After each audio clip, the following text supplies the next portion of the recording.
everybody? It's your boy Todd Smith here once again with yet another episode of the No Gimmicks podcast alongside my tag team partner Dale Clifford out there in Fernley, Nevada. Dale, what is good, my man? Alrighty, wrapping up our series here for January matches. We're going to look at, for the first time on our show, New Japan Pro Wrestling. And yes, sir, the king of sports. And then we're going to combine it with Ring of Honor. I figured they have a merger together where they work together, so why not combine their matches of the month into one? Obviously, had I been able to fully watch a Wrestle Kingdom 11, we probably would have just ended up doing a Wrestle Kingdom 11 matches for this whole section. But because I wasn't, I've only seen a handful or about half of the card. We had to throw in some ROH TV episodes because they deliver fairly consistently on their weekly TV when it's new stuff to watch. So we'll begin with the latest thing, which comes from the last episode, which was a triple threat between Will Ospreay, Dragon Lee, and Kushida. Yes, we will. Yeah, this very well could have been the top matches of Wrestle Kingdom 11. Very, very strong offering from that show, but we'll get to that in a few minutes here. So, yeah, so with Will Ospreay versus Dragon Lee versus Kushida from ROH TV, all three opponents featuring this bout getting mad respect and props from the fans out there at the 2300 Arena out there in Philly. Rapid fire exchanges early on in the match involving all three competitors. This resulted in a standoff, and the crowd just absolutely popped huge for that. Lots of highlights from the guy by the name of the Future of Flight, Will Ospreay, in this one. So if you're a fan of his, don't blink because you definitely would have missed something. And in the end, Kushida was able to hang on and deliver two consecutive wicked-looking DDTs in order to secure the pinfall over Will Ospreay. Dale, what's your take on this? Yeah, early on they had the Hurricane Rana for the somersault exchange between all three men. And then Will Ospreay's got that kind of I don't really call it like a corkscrew, but like the barrel roll where he just like the spinning kick where he does multiple rotations and then delivers that little kick.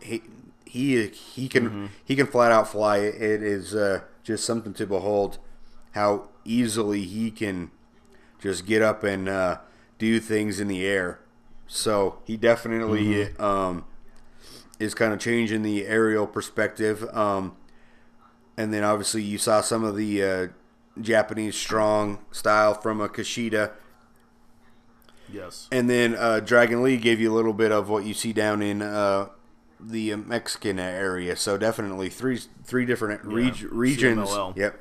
3 different regions showcased here. You got the British nature of Will Ospreay, and then obviously the Mexican Dragon Lee, and then the Japanese Kushida. So 3 different regions, 3 different styles, all showcased, and I thought delivered here.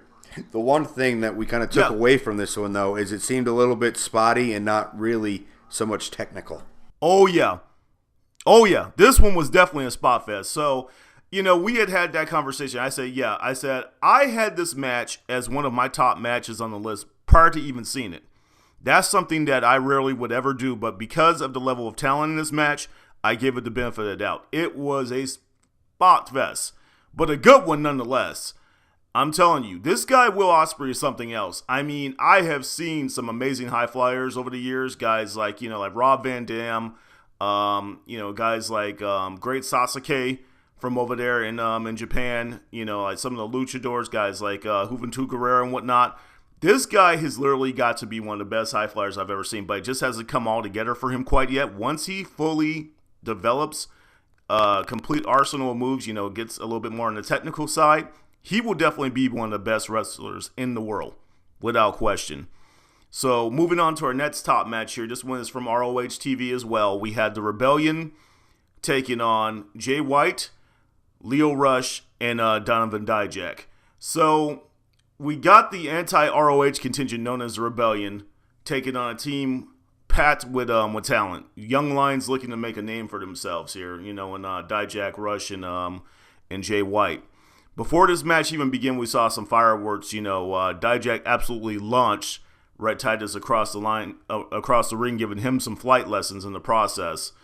Lots of back and forth action, including some creative double team maneuvers, and the Leo Rush was able to ascend to the top of his much taller tag team partner, Donovan Dijak, to hit Caprice Coleman with Frog Splash and secure the victory for his team. I'm left asking the question, Dale, when's the Rebellion going to be able to pick up some wins here?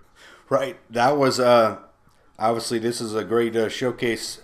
The Rebellion has 3 guys that can absolutely go, and then we know the punch that Leo Rush can pack, even though he's one of the smaller men in ROH, not the smallest. It would be interesting to see where he compares to Cheeseburger. Cheeseburger might be taller, but definitely. Yeah, he might be. But and then obviously Jay White is still getting his groove going in Ring of Honor, and Donovan. I like that dude. And Donovan Dijak, I think, is one of the future absolute stars of Ring of Honor. And then you have the Rebellion, which is 3 guys that have been around for a while. But that's just the thing. They were the Cabinet, now they're the Rebellion, but nothing has changed.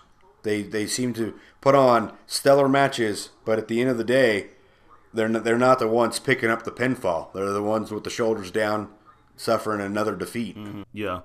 Those guys went from being goofy, when they were the Cabinet. Now they're more serious and focused, and they can't get wins. It's just the opposite, It doesn't really make a whole lot of sense. It truly doesn't. One thing I will say is, Donovan Dijak, if you are listening to our show, we appreciate the props that you gave us on Twitter a couple months ago. We would love to have you on the program. So if you happen to listen to this, man, we're going to reach out to you. We'd love to have you on at some point. So moving on here to one of our first matches from New Japan Wrestle Kingdom 11, we had Hiromu Takahashi, a.k.a. Kama Itachi, taking on Kushida for the IWGP Junior Heavyweight Championship. This match was underrated, and in my opinion, possibly the second best match on that Wrestle Kingdom 11 card that night. It's amazing to me how far Kama Itachi has come since he's taken on his newer heelish persona since joining Los Ingobernables and wrestling under his real name of Hiromu Takahashi. Lots of high spots, including some sick dives to the outside. Hiromu hit a huge senton onto Kushida out there on the outside, which looks pretty dangerous, actually. We got a sunset flip powerbomb to the outside, which also almost took Kushida out of the match there. Very risky spot there. Kushida applied a armbar counter to Takahashi after he actually dove from the apron. And you cannot forget about that avalanche cradle combo from off the top ropes, which is something you rarely ever see executed in wrestling. I think I've maybe seen it done in Lucha Underground. Yet another title change took place in one of the most exciting matches on the Wrestle Kingdom 11 card, and Takahashi wins his first IWGP Junior Heavyweight title. So now, this is normally why I would defer to Dale and ask him what his thoughts were, but Dale, you haven't had a chance to see this one yet, but I know you're looking forward to it, right, once you have the opportunity to?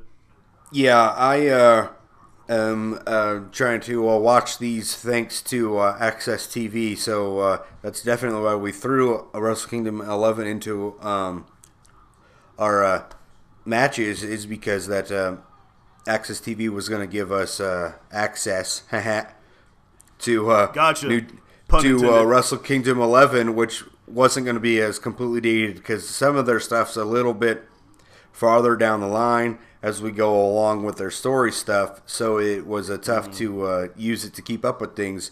But that's just kind of the thing here. Through the 3 weeks of January following Wrestle Kingdom 11, we only got to half of the card. And this is one of the matches that has not shown up yet, but it is the match for the final week that we're going to get Wrestle Kingdom 11 highlights. So definitely looking forward to watching that one when the new episode comes out. Definitely. So moving on here to one that you did get the opportunity to check out. This match here was just loaded. This was for the never openweight 6-man tag titles in a gauntlet match. We had members of Chaos taking on the Bullet Club, taking on Los Ingobernables de Japón versus Finlay versus Ricochet and Kojima. So, yeah, we had basically a couple contingents here, including Chaos and Bullet Club, who are heavily feuding over there in New Japan. We get a little bit of everything. If you like high flying, this match had it. If you enjoyed the feud between the Bullet Club and Chaos, that was on display here. Also, some good heelish tactics from Los Ingobernables.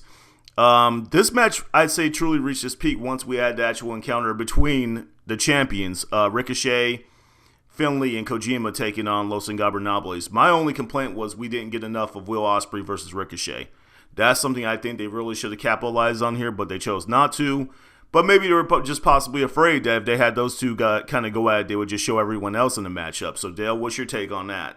Yeah, this one was a little bit interesting for me just because I got a little bit more insight into the workings of New Japan with this one and all of the groups and everything that we got working over there, and seeing that Will Ospreay is in Chaos, which is led by Okada. So that was kind of cool. And then obviously we know about Los Ingobernables from a little bit of the work that they do in Ring of Honor.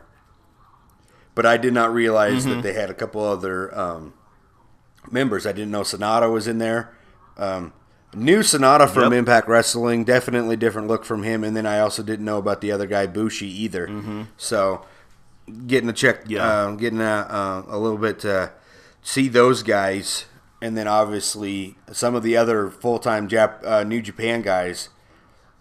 It finally got to look at some of those guys. So it definitely was good just to kind of see all of those workings. But yeah, I definitely didn't think that we got enough of Ospreay and Ricochet in this thing to kind of lift the match a little bit. I thought this one could have been definitely over the top, but you had to kind of squeeze around all of these tag teams into the match, and really, ultimately, no team really got enough time out there to fully show what they could do. But it was good nonetheless, and definitely a little bit of insight for some of those that might not know all of the backstory of New Japan.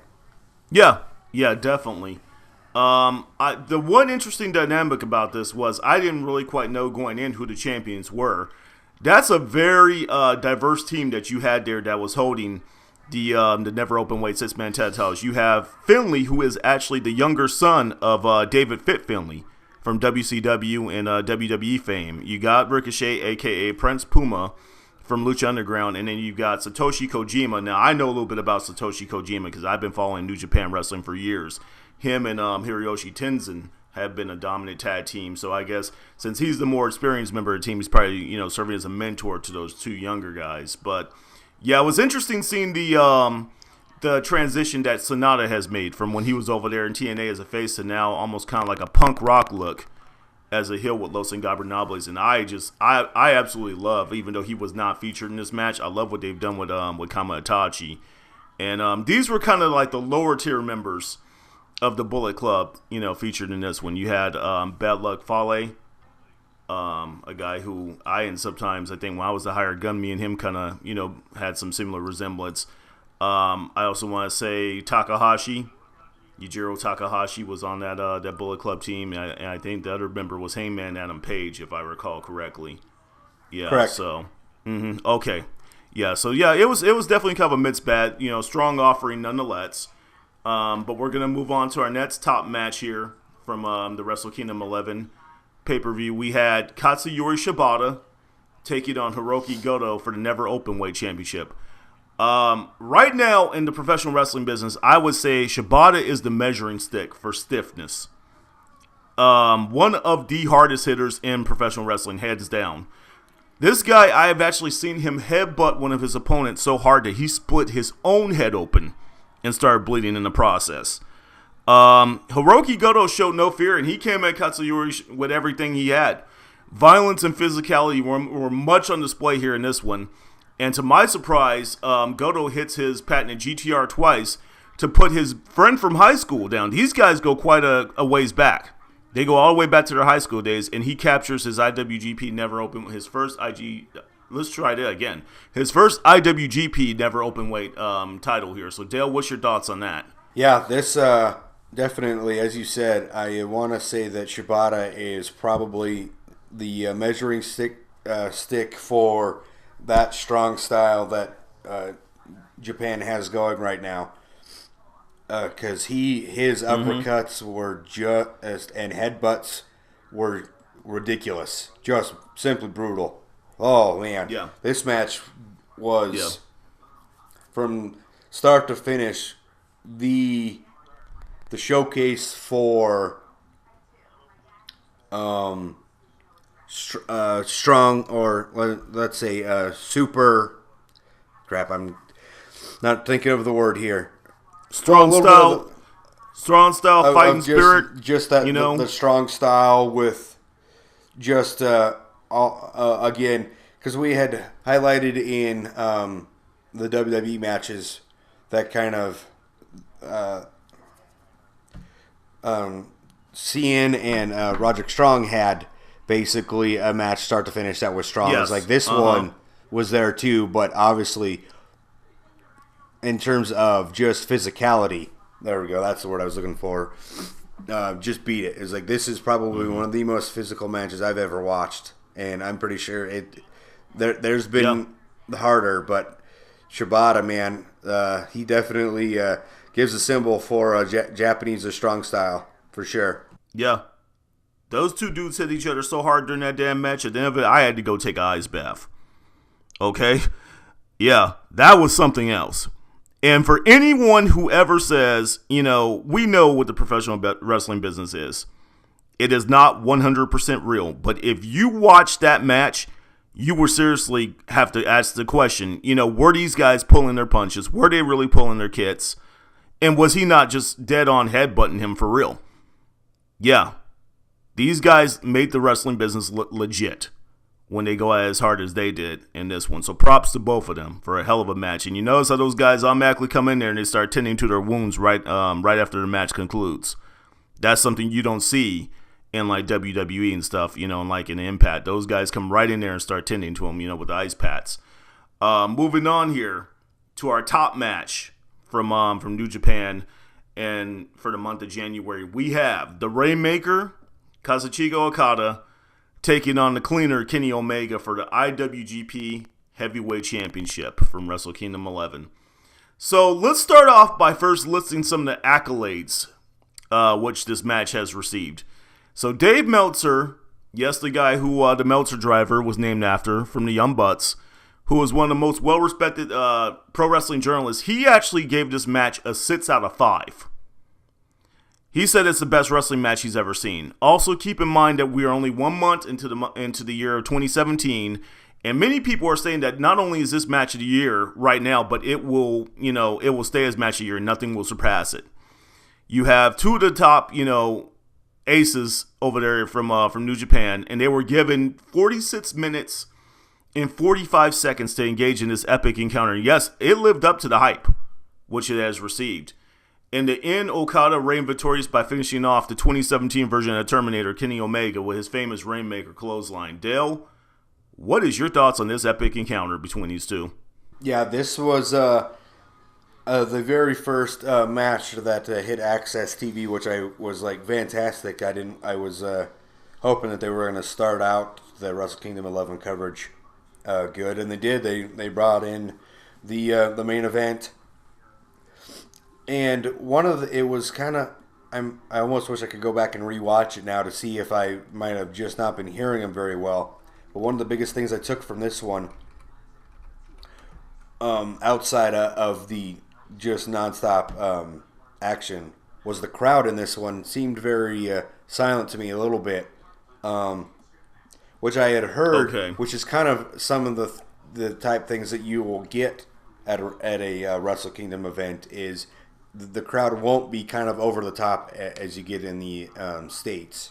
That's 100% true. So that is just definitely a different feel to know that you don't have an over-the-top crowd behind these guys when they're doing some of these moves, like Okada's crossbody when he leaped the barricade.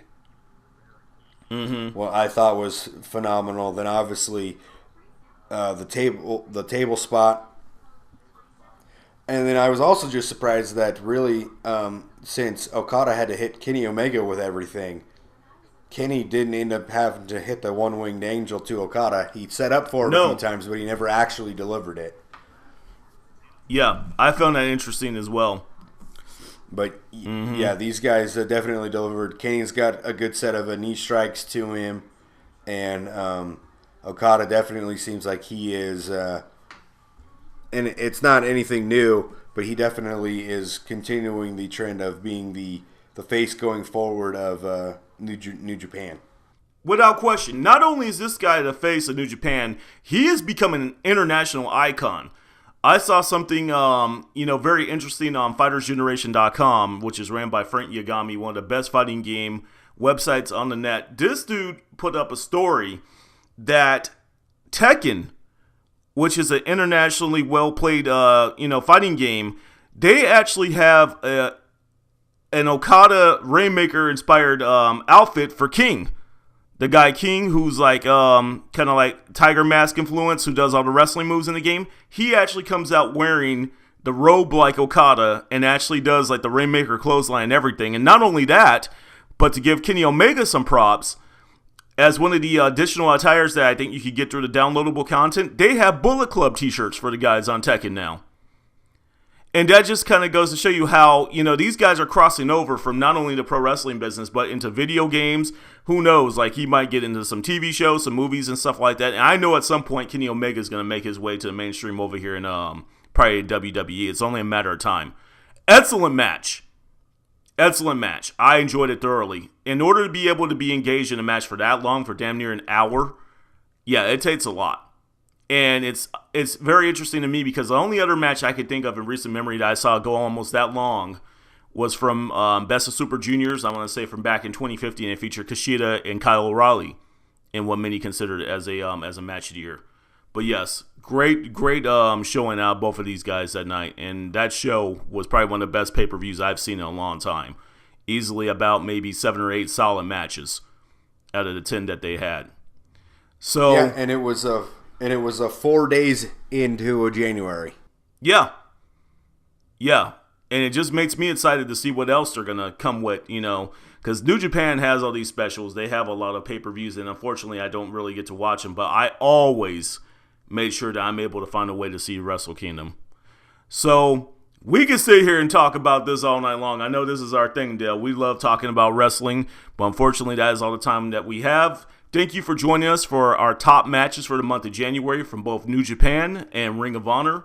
We are No Gimmicks, No Image, all wrestling, all of the time. Please visit our official YouTube channel.